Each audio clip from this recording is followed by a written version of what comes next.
অল্প বয়সে পুরুষদের হার্ট অ্যাটাকের জন্য কি স্ত্রীরা দায়ী? ধরো তুমি একটা চেয়ারের উপরে বসে আছো, বসে বসে তুমি লাফাইতেছো। এই চেয়ার লাফাইতে লাফাইতে ভাঙা ফেললা, দোষ কার? চেয়ারের না তোমার? আমার। ছেলেদের হার্টে কারা থাকে? তার স্ত্রী। স্ত্রী থাকে। তাহলে ওই হার্ট যদি বন্ধ হয়ে যায় তাহলে দোষ কার? স্ত্রী। এক্স্যাক্টলি।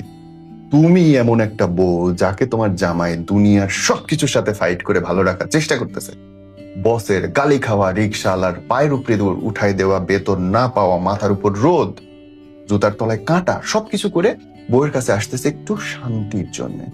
সেই বউ ঢোকার সাথে সাথে ঝাড়ু নিয়ে, ওরে মিনসে, ঢোকার সাথে সাথে তুমি আমার জীবনটা তেনা তেনা করে ফেললে, তোমার বিয়ে করে আমি সবচেয়ে বড় ভুল করছি, তোমার জীবনে পরিবারের প্রতি কোনো দায়িত্ববোধ নেই, তুমি তোমার সন্তানদেরকে ঠিক মতো মানুষ করতে পারো না, আমার মা বাবাকে তুমি অসম্মান করো, তোমার মা বাবা আমারে মারিয়ে ফেলাইতেছে, নানান কিচ্ছা কিসিম করে ওই বুকের উপরে তার নিজের 65 কেজি ওজনের সঙ্গে 6000 কেজি ওজন যোগ করে দিল। হার্ট তো বন্ধ হবেই।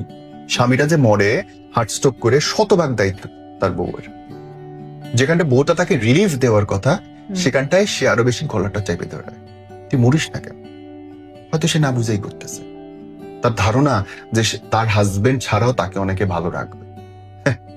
বুড়ে ফিরি খাওয়া আর দায়িত্ব সম্মান নিয়ে মাথায় মহারানীর মুকুট পরায় রাখার মধ্যে পার্থক্য আছে।